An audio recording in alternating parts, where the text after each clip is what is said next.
dosa bisa dihapuskan dengan istighfar saja. Tapi Allah buka pintu lain. Salah satunya adalah dengan mendatangi rumah Allah. Maka sahabat-sahabat kita ini yang mungkin mereka tidak dari satu tempat, tapi dari kelurahan, kecamatan lain, mereka berkumpul untuk meramaikan setiap kajian subuh. Ini hal yang luar biasa. Mudah-mudahan sekali lagi kita doakan kita semua sehat walafiat, dan setiap niat dan usaha kita menjadi catatan tambahan amal soleh bagi kita semua. Amin ya rabbal alamin. Bapak-bapak, ibu-ibu yang dimuliakan Allah Subhanahu wa taala. Ini Pak Haji ini jauh juga nih. Pengurus Masjid Nurul Ikhlas di seberang Harapan Raya sana. Kalau dari Sudirman kita ini sebelah kanan, nah beliau sebelah kirinya. Jauh juga. Tapi roadshow juga ini. Kalau boleh mungkin ketua mengajak beliau nih untuk roadshow, kasih baju, ini luar biasa. Ini beliau ini rajin. Setiap kajian beliau datang. Bapak-bapak, ibu-ibu yang dimuliakan Allah Subhanahu wa taala. Ketika para ulama menafsirkan Quran surat At-Takatsur. Bismillahirrahmanirrahim. Alhaakumut takatsur hatta zurtumul maqabir. Dua ayat ini kalau kita terjemahkan, alhaakumut takatsur. Alhaakum artinya melalaikan kamu. Maka kalau bapak-bapak ada namanya alha, gantilah. Sebab artinya melalaikan, lupa taruhnya. Alhaakum, melalaikan kamu, at-takatsur, bermegah-megahan. Jadi bapak-bapak, ibu-ibu, bermegah-megahan ini memang akan melalaikan kita. Melalaikan kita dari apa? Kalau kita baca dalam beberapa kitab tafsir, anit ta'ah, dari ketaatan kepada Allah. Maka bapak-bapak, ibu-ibu beruntung. Sahabat-sahabat kita ini orang yang sibuk, pekerjaan mereka banyak, tapi tak pernah lalai. Subuh mereka di mana-mana. Ini luar biasa nih. Biasanya orang kalau sudah sibuk dia, bermegah-megahan dia, kaya raya dia, sudah lupa. Lupa dari apa? Dari ketaatan kepada Allah. Nah lupanya ini tak tanggung-tanggung kalau kita baca dalam ayat Quran surah At-Takatsur ini, hatta zurtumul maqabir, sampai masuk ke dalam kubur. Bayangkan. Kalau usia kita ini 70 tahun, berarti sampai 70 tahun orang itu lupa taat kepada Allah. Na'udzubillah, kita berlindung kepada Allah Subhanahu wa taala. Nah, agar kita tidak lupa, Bapak-bapak, Ibu-ibu, maka para ulama menafsirkan ayat ini dengan berapa hadis Nabi. Di antaranya ini ada satu hadis yang mengingatkan kita. Hadis riwayat Imam Ahmad dari Anas bin Malik. Apa kata Anas bin Malik? Anan Nabiyya sallallahu alaihi wasallam, sungguhnya Nabi Muhammad sallallahu alaihi wasallam qala, bersabda, yuhramu ibnu Adam. Manusia ini, kita ini bapak-bapak, ibu-ibu, sampai saatnya nanti akan menjadi tua. Yuhramu itu maknanya tua. Jadi kalau ada orang mengatakan saya ini Pak Ustadz tetap muda, salah. Kita ini nanti akan sampai masanya kepada usia tua, usia senja.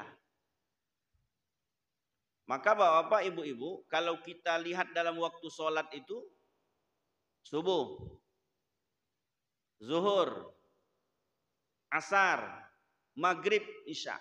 Ini menggambarkan kehidupan kita. Subuh, ini menggambarkan bahwa kita terlahir ke dunia ini.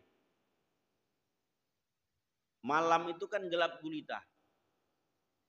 seakan-akan kita berada di alam rahim, yang mana lamanya 9 bulan 10 hari. Lahir kita ke dunia ini subuh. Sebentar lagi kan syuruk. Kalau sudah syuruk terang benderang. Maka manusia ini berada di alam dunia. Zuhur, ini masa kita, kalau subuh ke zuhur ini kan dari masa anak-anak ini sampai remaja. Zuhur. Kemudian zuhur menjelang asar, ini masa remaja menuju masa tua. Kalau sudah asar, masuk maghrib, inilah masa di mana kita termasuk dalam hadis yuhramu ibnu Adam. Nanti kita ini berada di masa yuhramu ini, masa tua. Nah, ketika masa tua ini, kata Anas bin Malik dalam sabdanya Nabi kita Muhammad sallallahu alaihi wasallam, wa yabqa min husnatani. Ketika kita manusia ini sudah memasuki usia senja, usia tua, wa yabqa min husnatani, tinggal tersisa 2 hal pada diri kita ini. Apa 2 hal itu? Pertama al-hirsu, yang kedua wal amal. Apa makna al-hirsu ini? Al-hirsu itu artinya adalah keinginan. Kalau bahasa kasarnya lagi, hirsun itu tamak, rakus. Jadi bapak-bapak, ibu-ibu, walaupun usia kita sudah tua, tapi masih ada 2 sifat yang masih melekat dalam diri kita ini. Yang pertama al-hirsu. Hirsu itu maknanya adalah keinginan. Bapak-bapak yang sudah senior-senior ini kan masih ada keinginan. Pak Haji kira-kira apa keinginannya? Masih ada nggak keinginan? Banyak. Bahkan mungkin mau menikah sampai 3-4 lagi kan? Jadi bapak-bapak, ibu-ibu, walaupun fisik kita sudah lemah, usia kita sudah senja, tapi masih ada keinginan itu. Yang kedua kata Nabi wal amal, cita-cita. Kadang-kadang kalau kita tanya, Pak,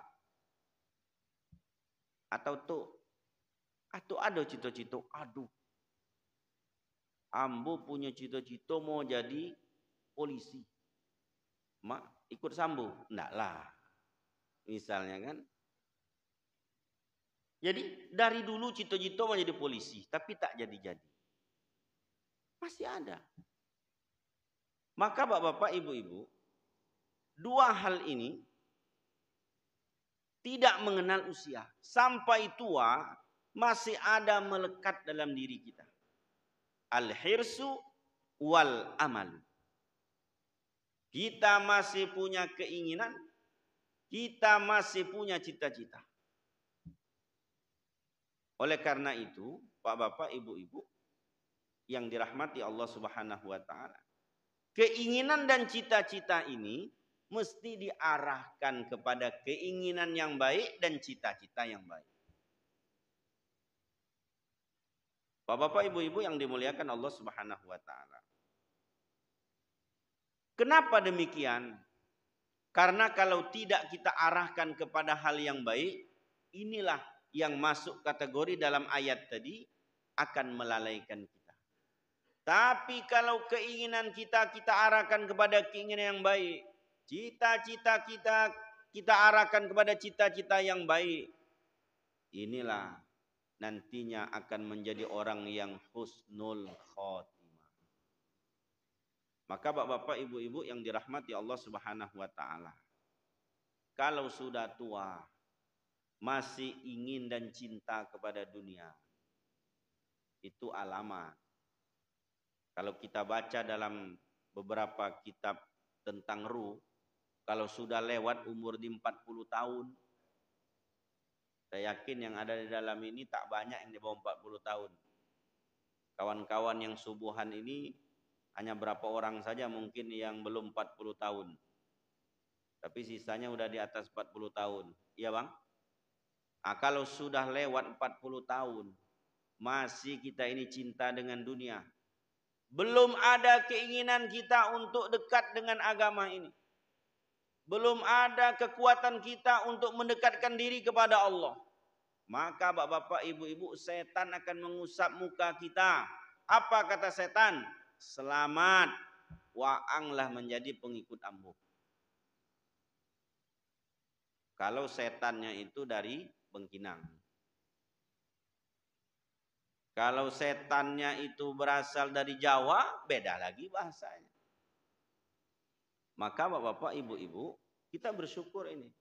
Bapak-bapak, ibu-ibu yang hadir di majelis ini, yang hadir di Masjid Nurul Hikmah ini, yang hadir di kajian subuh ini, yang selalu aktif di kegiatan kajian subuh, ini sudah menghilangkan perbuatan setan yang ingin mengusap muka kita.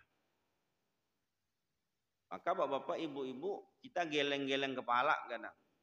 Sudah nenek-nenek, sudah atu-atu, bukan mau mencuci mukanya dengan air wudhu, bukan mau membasuh tangannya dengan air wudhu, bukan mau melangkahkan kakinya ke masjid, bukan mau mengikuti setiap kajian, tapi di mana ada organ tunggal, nah di sana ada dia. Tak turun-turun pula, divideokan pula, diupload pula, dikirim ke Facebook. Sedunia membacanya. Na'udzubillah, berlindung kita kepada Allah. Ya kalau bapak-bapak, ibu-ibu ini kan tak mungkin lah. Karena sudah menjadi ahlul masjid. Tapi di luar sana, na'udzubillah. Ngeri kita. Nah, atau yang seperti tadi, nenek yang seperti tadi, ada dia keinginan. Ada dia cita-cita. Tapi keinginannya, cita-citanya, hanya masih sebatas duniawi. Maka beruntung sekali bapak-bapak, ibu-ibu yang sudah menyiapkan waktunya. Bahkan mungkin sudah pesan sama anak cucunya. Saya tak mau lagi sibuk dengan dunia ini. Biarlah sisa-sisa usia nenek nih, usia atuk nih, hanya untuk beribadah kepada Allah. Untuk sujud dengan Allah. Karena sudah lama saya hidup di dunia ini, nah sekarang saatnya saya ingin menyiapkan kematian. Jadi bapak-bapak, ibu-ibu yang dirahmati Allah. Apalagi kalau ibu-ibu, saya Ustadz berniat kepingin mati itu Pak Ustadz sedang baca Al-Quran. Bismillahirrahmanirrahim. Pak Imam kita tadi baca surat apa? Al-Anfal. Pada rakaat kedua, An-Nasr. Idza jaa nasrullahi wal fath wa ra'aitan nasa yadkhuluna fi dinillahi afwaja fasabbih bihamdi rabbika wastaghfir innahu kana tawwaba. Mati. Kan enak. Mau Bu? Bu, tak ada yang jawab mau nampaknya. Mau. Iya Bu. Atau saat saya lagi sujud Pak Ustaz, sujud terakhir, Allahu Akbar, Subhana Rabbiyal. Ketika ibu membaca itu, Pak Imam sudah membaca salam, ibu belum selesai. Ketika dipegang oleh temannya sebelah, ternyata sudah keras. Sudah meninggal dunia, husnul khotimah. Boleh Pak Ustadz berdoa seperti itu, boleh. Karena bapak-bapak, ibu-ibu, kita ini hanya Allah beritahu kematian itu pasti. Itu saja. Kullu nafsin dha'iqatul maut. Setiap yang bernyawa pasti mati. Tapi kapan kita mati? Bagaimana cara bentuk kita mati? Di mana kita mati? Wallahu a'lam bishawab. Tak ada yang tahu. Tak ada yang tahu. Hanya kita diberitahu bahwa setiap yang bernyawa itu pasti mati. Itu saja. Jadi bapak-bapak, ibu-ibu, saya cerita sama kawan seperti ini. Lalu diajak naik Lion Air di Jakarta. Saya bilang saya mau naik Batik aja lah. Tapi Batik agak siang sedikit. Tak apalah, saya bilang. Saya tak mau Lion Air. Kenapa? Nggak enak nampak naik Lion Air. Pasti Ustaz takut mati katanya kan. Ustaz katanya, kalau mau mati itu kapan saja, di mana saja. Mau naik Batik mati yo. Kalau mau naik Lion Air mati yo. Tapi saya bilang saya kurang nyaman aja naik Lion Air itu. Kurang enak. Atau ada pesawat yang baru ini, Superjet. Oh, kalau Superjet saya mau. Oh, itu Ustaz tahu pramugarinya muda-muda katanya kan.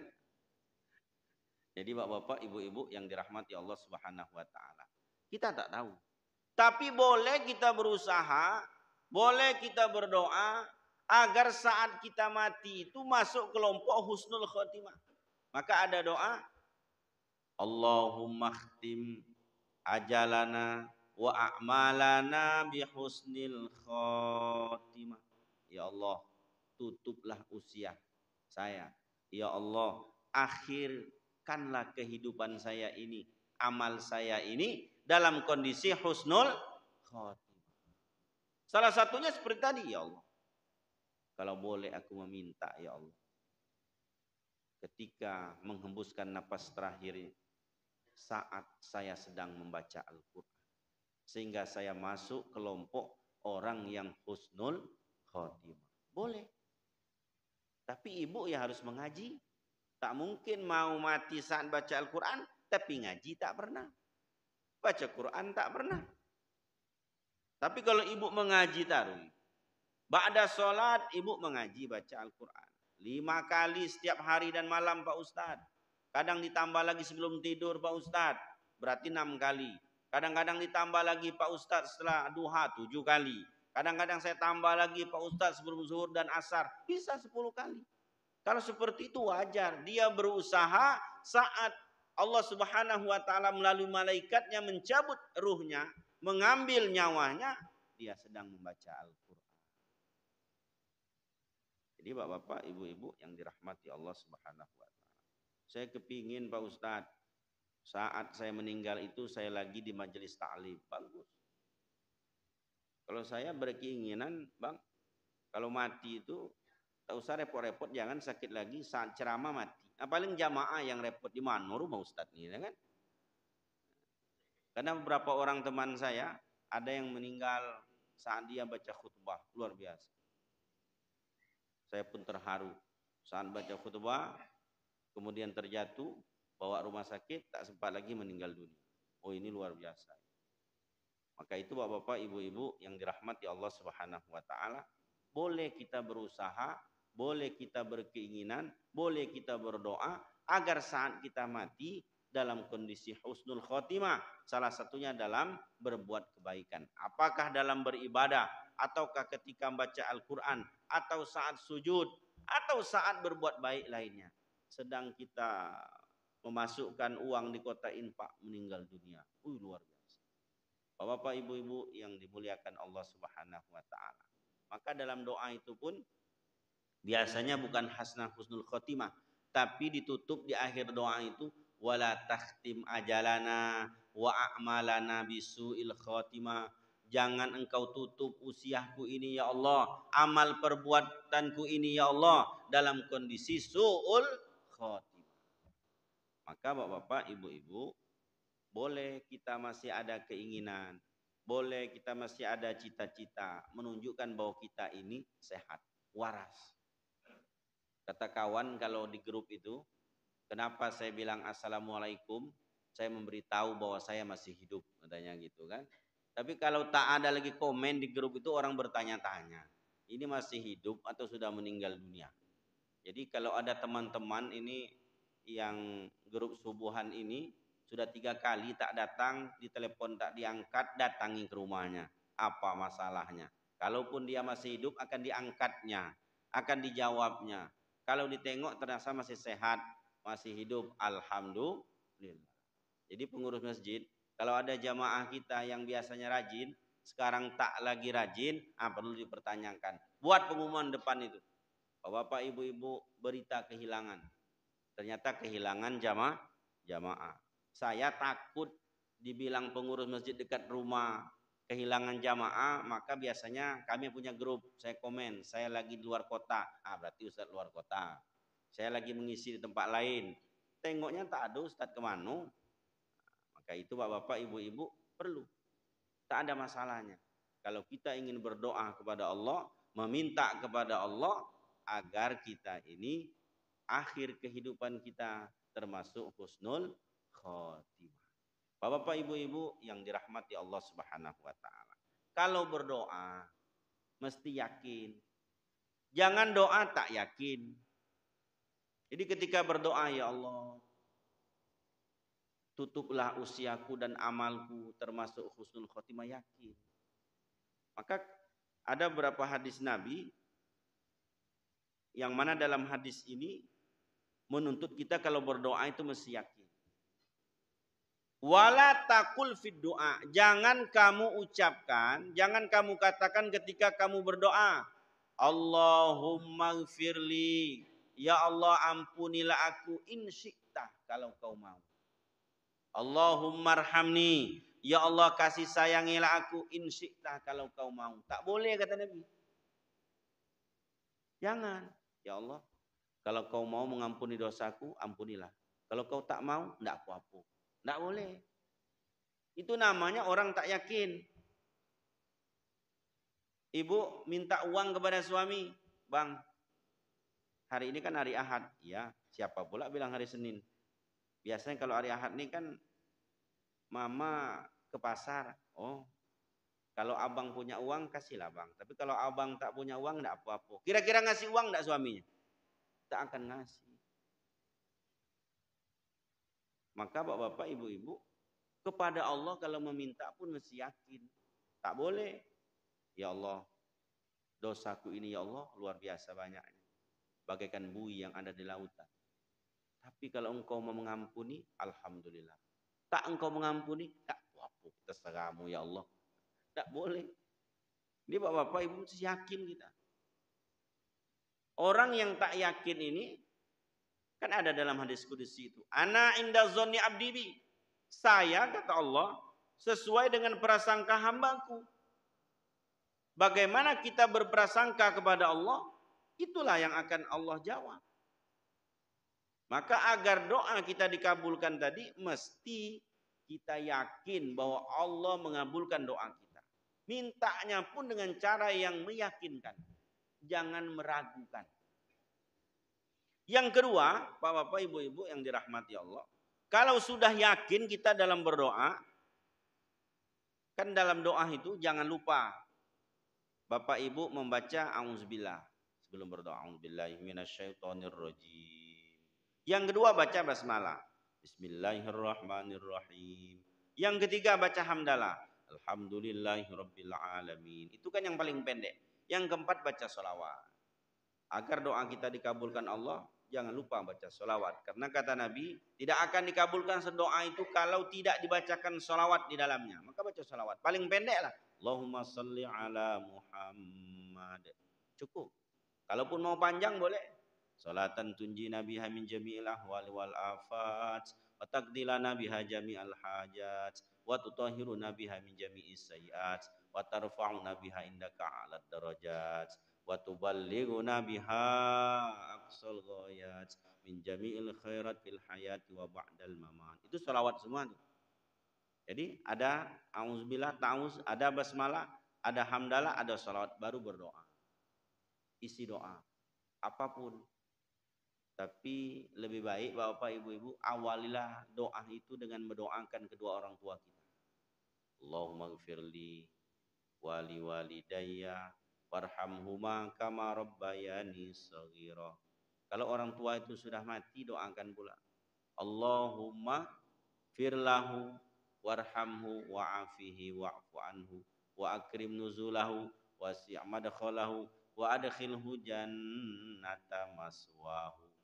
Doakan. Pak Ustadz, saya tak bisa bahasa Arab, bahasa Indonesia. Boleh. Saya tak bisa bahasa Indonesia, bahasa kampung juga boleh. daripada bahasa Arab tapi tak tahu artinya. Menyebutnya pun salah. Terutama ini bulan Ramadan nih, Pak Ketua. Bulan Ramadan itu kan ada doa yang dipimpin oleh Bilal itu. Kalau salah menyebutkannya bahaya. Ada Bilal membaca doanya begini. Allahumma tik riqabana wa riqaba abaina wa ummahatina wa ajdadina wa jaddatina wa li ikhwanina minan nari ajmain. Allahumma tik. Allahumma tik itu artinya ya Allah rindukanlah. Ah, siapa yang dirindukan itu? Allahumma atik riqabana, kerabat-kerabat kami. Riqabana wa riqaba abaina, dan kerabat kedua orang tua kami, ibu bapak kami, kakek nenek kami, saudara kami. Rindu dari apa? Minan nari ajmain, dari api neraka. Nah, berarti minta rindu dari api neraka. Kira-kira benar nggak doanya? Salah. Tulisannya Arabnya Allahumma a'tiq. Allahumma a'tiq. Ya Allah, bebaskanlah, jauhkanlah. Siapa? Kerabat-kerabat kami, kerabat-kerabat kedua orang tua kami, mak bapak kami, sahabat-sahabat kami, semua kaum muslimin dan muslimat. Jauhkan dari apa? Bebaskan dari apa? Minan nari ajmain, dari api neraka. Baru benar. Jadi Allahumma a'tiq, tapi dibacanya Allahumma tik. Salah. Daripada salah, lebih baik bahasa kita saja. Kalau bahasa kita terserah. Bapak ibu yang pandai berpantun, berpantunlah. Berdoa dalam pantun apa-apa. Yang pandai berandai-andai, berandai-andailah. Abu Nawas itu kan luar biasa syairnya. Ilahi, lastu lil firdausi ahl. Kalau bahasa kita, ya Allah, saya ini tak pantas dalam surgamu, tapi tak kuat dalam nerakamu. Itu kan bahasanya kan bukannya bahasa sederhana. Saya ini tak pantas dalam surga, tapi tak kuat masuk neraka. Kira-kira apa maunya? Ya kan? Jadi bahasanya bukan bahasa orang-orang biasa. Saya ini tak pantas dalam surgamu ya Allah, tapi tak kuat pula kalau masuk neraka. Ya intinya mau masuk surga juga ini. Boleh, tidak apa-apa. Karena Bapak dulunya memang juara pantun, ya berdoalah dengan bahasa pantun, dengan bahasa yang mendayu-dayu, dengan bahasa terserah. Yang penting tujuannya sampai. Yakin. Bapak, ibu-ibu yang dirahmati Allah Subhanahu wa taala. Kalau sudah yakin, kemudian sesuai dengan urutannya tadi dalam berdoa, yang ketiga, Bapak, ibu-ibu, kalau berdoa itu, dalam berdoa itu, bentuk keyakinan kita ini memang mesti jelas. Ini ada orang tak bersuara dia berdoa. Temenung aja. Setelah itu ditanya oleh kawan sebelahnya, kau berdoa tadi? Iya. Kenapa kau berdoa? Tak ada suaranya. Aku cukuplah berdoa dalam hati. Karena Allah Maha mengetahui isi hatiku. Wow. Jadi bapak, ibu-ibu tak boleh. Kalau berdoa itu, ya keluarkanlah suara kita. Antara suara, pikiran, dan hati kita menyatu. Kalau bapak, ibu mau mendoakan anak, di mana anak itu kepingin menjadi anak yang menghafal Al-Quran, bila perlu sebut namanya. Ya Allah, aku pingin sekali di antara anakku ini ada yang bisa menghafal Al-Quran. Karena si Ah itu, sebutkan. Sekarang dia sedang berada di pondok tahfiz Quran. Sehatkanlah badannya ya Allah. Kuatkanlah fisiknya. Terangkanlah hati dan pikirannya. Sehingga dia bisa menghafal ayat-ayat-Mu dan menjadi anak yang menghafal Al-Quran. Kan jelas. Tak mungkin diam. Tahpo-hapo ini bayangkan. Kecuali kalau bapak ibu bisu. Beda lagi kalau bisu itu segalanya. Ini bisa bercakap, bisa berkata-kata, ungkapkanlah. Antara hati, lisan kita dan pikiran kita menyatu.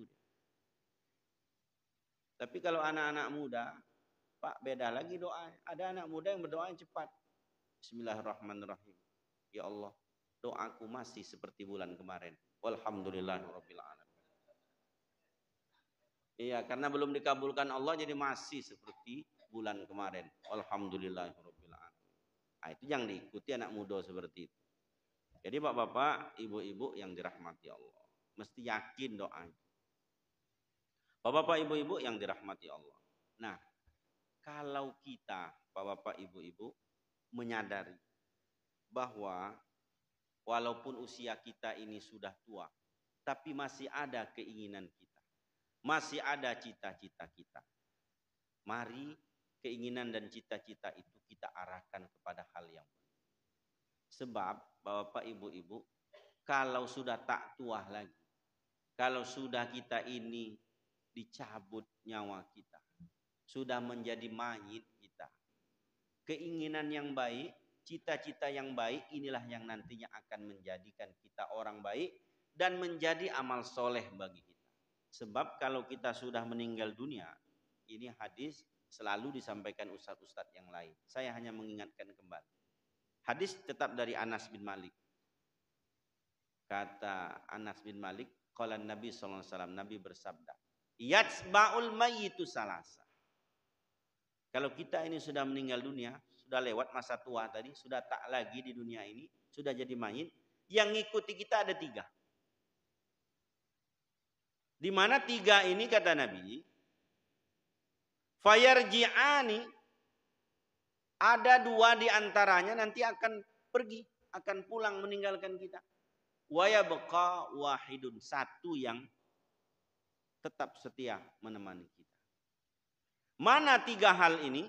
Pertama, ahluhu, keluarga. Jadi kalau kita ini mati, keluarga kita akan menemani kita. Saat kita sakaratul maut sudah ditemaninya. Maka ibu, kalau suami mau sakaratul maut, ibu jangan pergi jauh-jauh. Dekati, tuntun. Laqtinu mautakum la ilaha illallah. Ajari dia dengan ucapan la ilaha illallah. Tuntun, bisikkan di telinganya. La ilaha illallah. Pak Ustadz, saya pernah nuntun orang yang sakaratul maut. Ketika saya tuntun la ilaha illallah, tapi suara yang keluar itu la ilaha, mati dia. Kira-kira tak sampaikan illallah. La ilaha itu artinya tidak ada Tuhan. Illallah selain, kalau dia mengucapkan tidak ada Tuhan, apakah dia kafir Pak Ustadz? Apakah dia sudah murtad Pak Ustadz? Kalau mau lengkapkan la ilaha illallah. Tidak ada Tuhan yang berhak disembah kecuali Allah. Sekarang dia hanya sampai tidak ada Tuhan. Kafir tidak? Kenapa tidak?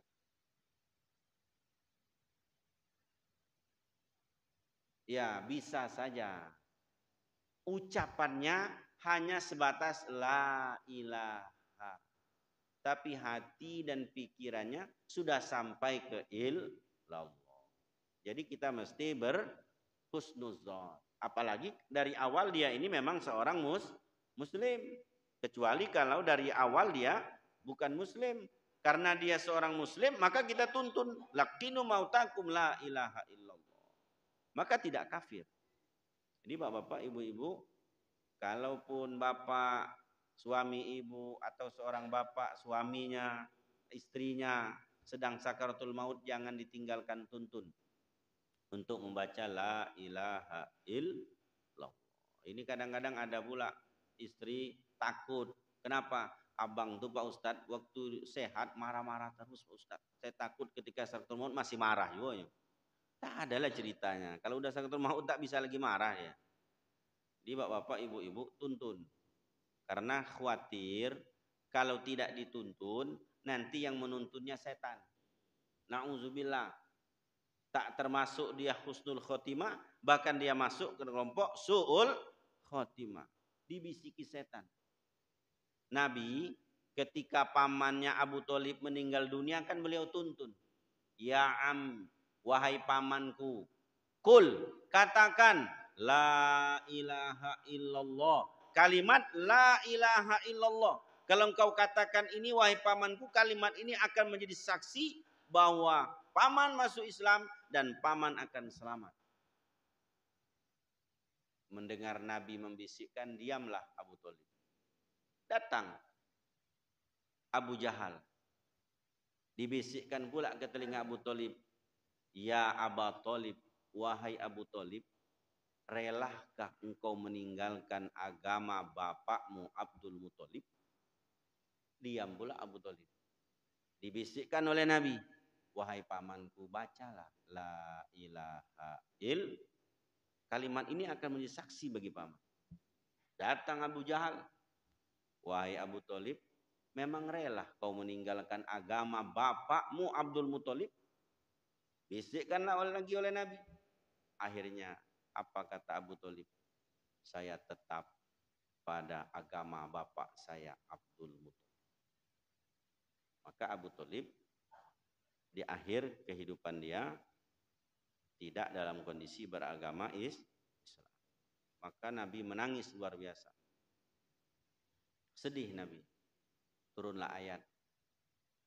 Di mana ayat ini mengatakan kepada Nabi kita Muhammad sallallahu alaihi wasallam, sekalipun kepada orang yang engkau cintai, ya kan, karena paman Nabi ini luar biasa cinta kepada, dan Nabi mencintai pamannya. Tapi kalau masalah iman, masalah hidayah, itu urusan Allah. Maka bapak-bapak, ibu-ibu, kita hidup ini hanya bisa mengajak. Dari orang itu mau dan tidak, itu adalah hidayah yang Allah berikan kepada. Tak bisa kita maksa orang. Nabi saja sebagai seorang nabi dan rasul yang luar biasa dekatnya kepada Allah, tapi mengajak pamannya untuk beriman hanya usaha Nabi. Tak bisa juga. Maka kata Allah, walakinnallah yahdi may yasha. Yang bisa memberikan hidayah itu orang-orang yang Allah kehendaki. Jadi bapak-bapak, ibu-ibu yang dirahmati Allah Subhanahu wa taala. Nah, oleh karena itu, bapak-bapak, ibu-ibu, kalau kita nanti meninggal dunia, keluarga kita mendekati kita.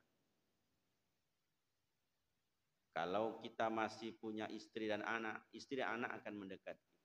Saudara-saudara kita, tetangga kita dekat dengan kita. Tapi tak lama. Tak lama. Paling lama berapa jam saja. Kata orang, udah selesai semua, yuk kita mandikan. Nah, mulailah dimandikan. Setelah dimandikan tak juga bisa lama-lama, dikapani. Setelah dikapani diantar ke masjid, disolatkan. Kuburlah siap.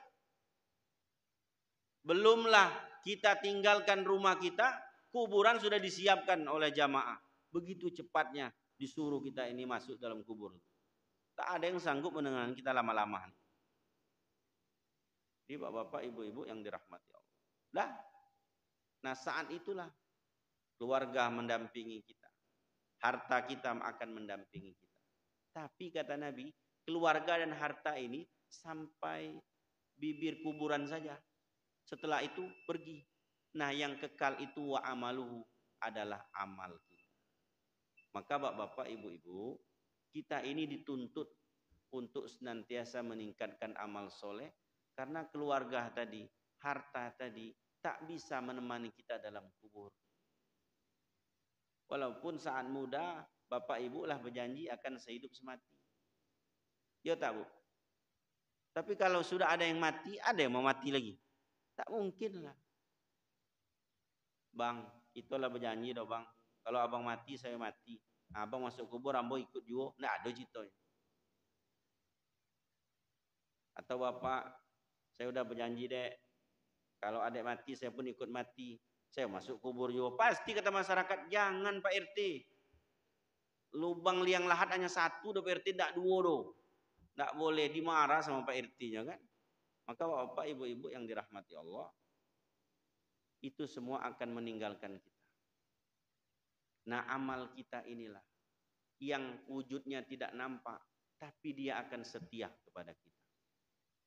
Oleh karena itu Bapak-bapak, Ibu-ibu, selagi badan kita ini sehat, mari kita beramal soleh dengan jiwa dan raga kita.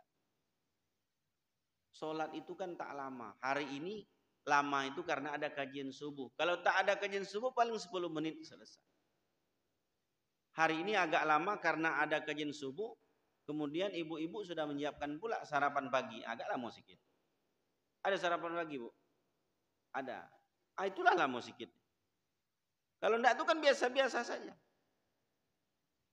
Tapi yang biasa-biasa ini, waktu yang tidak begitu lama, inilah yang nantinya akan menyelamatkan kita dunia akhirat. Di dunia kita ditemani amal soleh kita. Kemanapun kita pergi, selalu dilindungi oleh amal soleh kita ini. Selalu kita lindungi oleh Allah Subhanahu wa Ta'ala dengan amal soleh kita. Kemudian di alam kubur pun nanti kita ditemani oleh amal soleh. Kan ada doa Nabi ketika Abu Salamah meninggal. Apa kata Nabi? Wafsah fi kubrihi. Lapangkan kuburnya. Nah, yang bisa melapangkan kubur, wanawir fi, dan terangilah kuburnya, itu adalah amal soleh. Maka kalau kita beramal soleh dengan fisik kita, inilah yang nantinya akan menemani kita. Pak Ustadz, alhamdulillah saya sudah beramal soleh dengan fisik saya. Lalu saya mau menambah lagi Pak Ustadz dengan harta saya. Itu juga lebih baik. Kami Pak Haji di Basnas Provinsi Riau ini ada muzaki kami, setiap hari dia mengeluarkan zakat. Bayangkan Pak, dia punya usaha bengkel. Di sore hari dia tahu berapa omsetnya hari itu, sudah dikuranginya 2,5%. Kadang 30.000 satu hari, kadang 50.000, kadang 100.000 satu hari. Bayangkan kalau 50.000 saja berarti sebulan 1.500.000. Kalau dia 100.000 berarti 3 juta. Kalau 3 juta, 2,5% berapa itu? 1.025.000. 10 juta 250.000. 75 juta. 100 juta itu 2 juta 500. Ya kan? Nah, kalau 2 juta 500 berarti satu bulan itu omsetnya 100 juta. Setiap hari dia berzakat. Kami pun bingung, setiap hari ada yang masuk. Siapa nama yang masuk? Kami cari. Karena kan ada dikirim namanya. Ternyata si A. Ini luar biasa. Baru satu. Sebanyak itu muzaki kami satu orang. Yang seperti itu. Maka sahabat-sahabat yang subuhan ini, andaikan bisa seperti itu, ini luar biasa. Nanti beramal soleh dengan fisik sudah kita lakukan. Beramal soleh dengan harta kita. Karena harta tadi, dia akan menjadi teman setia kita kalau kita gunakan di jalan Allah. Tapi kalau harta itu hanya untuk kesenangan dunia saja, dia tidak bisa menemani kita di alam kubur. Kuburan begitu sempit, tapi terasa lapang dengan amal soleh. Dari fisik kita, amal soleh dari harta kita. Kubur kita gelap, tak ada listrik, tak ada penerangan, tapi dia bersinar, bercahaya dengan amal soleh. Sampai nantinya di padang mahsyar kita dibangkitkan. Amal soleh ini menemani kita terus. Ada orang saat mau dihisap nanti kepanasan karena matahari 1 jengkal di atas kepala kita. Tapi ada orang yang tenang-tenang saja. Seperti dalam masjid ini, dingin, sejuk, ada AC. Ternyata orang ini kata Nabi, tahta zilli sodaqati, dia sedang berada di bawah naungan sedekah. Maka ketika masjid kita ini butuh dana untuk membangun, Bapak Ibu menyumbang, maka yang Bapak Ibu sumbang itulah nanti akan menjadi naungan di padang mahsyar nanti. Sampai akhirnya nanti menghantarkan kita ke surga Allah Subhanahu wa Ta'ala dengan amal soleh. Kalau anak hanya bisa dia mendoakan kita, itu pun kalau masih ingat dia. Kalau tak ingat lagi, tak didoakan. Maka bentuklah anak itu menjadi anak soleh, agar menjadi aset kita. Walaupun jasad kita sudah terkubur dalam bumi, tulang belulang kita sudah hancur, hanya tinggal nama, tapi kita didoakan oleh anak kita. Allahumma gfir lahu, Allahumma gfir laha, warhamhu, warhamha, wa'afihi, wa'fu anha, wa akrim nuzulahu, wa akrim nuzulaha, wasi' madkhalahu, wasi' madkhalaha. Jadi bapak-bapak, ibu-ibu yang dirahmati Allah, inilah kalau punya anak soleh, aset kita. Mudah-mudahan bapak-bapak, ibu-ibu, ada 3 hal yang mengiringi kita tadi. Ternyata yang selalu menemani kita ini adalah amal soleh kita. Mudah-mudahan nantinya berkumpul kita di Masjid Nurul Hikmah subuh ini, nanti Allah akan kumpulkan kita dalam surganya. Amin ya rabbal alamin. Subhanakallahumma bihamdika asyhadu an la ilaha illa anta astaghfiruka wa atubu ilaik. Na'udzubillahi minasyaitonir rajim. Bismillahirrahmanirrahim. Alhamdulillahirabbil alamin. Assalatu wassalamu ala asyrafil mursalin wa ala alihi wa sahbihi ajma'in. Allahumma salli ala Muhammad wa ala ali Muhammad. Allahumma ighfir lana dzunubana wa liwalidina warhamhum kama rabbawna shighara. Allahumma ja'alna wa auladana wa jama'atana min ahlil ilmi wal khairi wa min ahlil Qur'an wa la taj'alna wa iyyahum min ahli syarri wad dhair wa min ahli tughyan. Allahumma ja'al jam'ana hadza jam'an marhuma wa tafarruqan min ba'dina tafarruqan ma'suma. Allahumma inna na'udzubika min syarri ma khalaq wa min syarri ghasiqin idza waqab wa min syarri nafathati fil 'uqad wa min syarri hasidin idza hasad. Rabbana zalamna anfusana wa illam taghfir lana wa tarhamna lanakunanna minal khasirin. Rabbana atina fid dunya hasanah wa fil akhirati hasanatan wa qina adzabannar. Walhamdulillahi rabbil alamin. Assalamualaikum warahmatullahi wabarakatuh.